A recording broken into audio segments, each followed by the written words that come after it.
Mga kaprati, tingnan nyo naman itong natatapos na ng ating katropa, ang ating mason, no? Wala pang isang araw, wala pang half day, tapos na. Ito yung sinasabi ko dati na half day lang matatapos na itong buong CR na to. Nasa 3.5 by 230 ang luwang, as yung height niya nasa 250. Tingnan nyo mga kaprati. Basang-basa pa, Mag-isa lang niya tumatapa. Gamit lamang ang rodela at ganyang ganyang pangmalakasan. Wala nang pakeme-keme pa. 'Di ba? Yan ang mga banat dito, hindi yung dami pang style-style ba. Dito kasi mayroon kaming program na pagli-layout bago palitada lang ng palitada. Hindi yung saka kami magpapalitada, saka lang din magli-layout. Hindi ganoon yun. Dito, pag palitada na talaga, palitada na lang talaga. Hindi na yung magli-layout ka pa. Di ba? Mayroon kaming mga sistema na ginagawa, hindi yung sasabak ka na kaagad, layout, ganun. Hindi. Meron isang kalahating araw, pagli-layout lang sa 20 rooms, saka lang li-layoutan yan. Sa 20 rooms na yan, magli-layout yan ng isang araw or half day kung matatapos kung kaya. Yan na yun. Tapos kinamagahan, ipapa-approve yan. Tapos, next other day, yan na. Simula na. Kasi dito, bago simulan ang trabaho, kailangan kalidad. Kailangan sakto sa sukat, sakto sa hulog. Ganun yun. Para pagdating ng palitada, yun na. Wala nang ang daming satsat.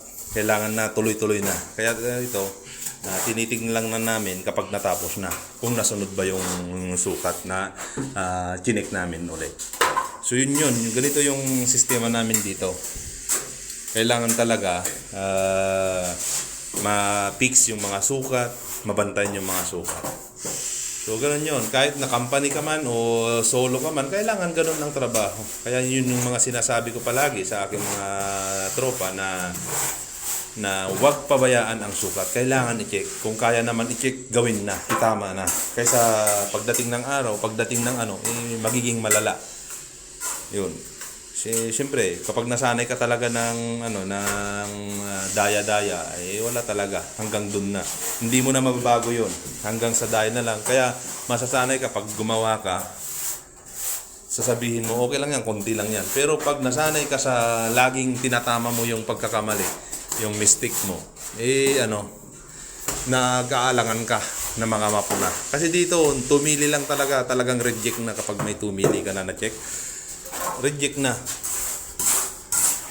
So, ganun ka higpit dito. Kaya mas maganda na i-apply natin kahit na walang consultant o walang mga engineer na tumitingin sa atin. Kailangan tayong mga trabahador para masiyahan yung client natin is gawin natin ang tama. Kasi bandang huli, ang trabaho natin ang magsasalita. Magre-reflect yan sa atin.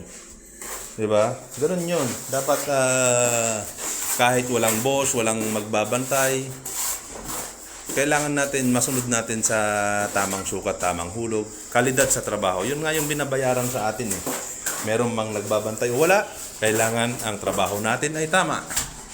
So yun lamang mga kaprati. Time!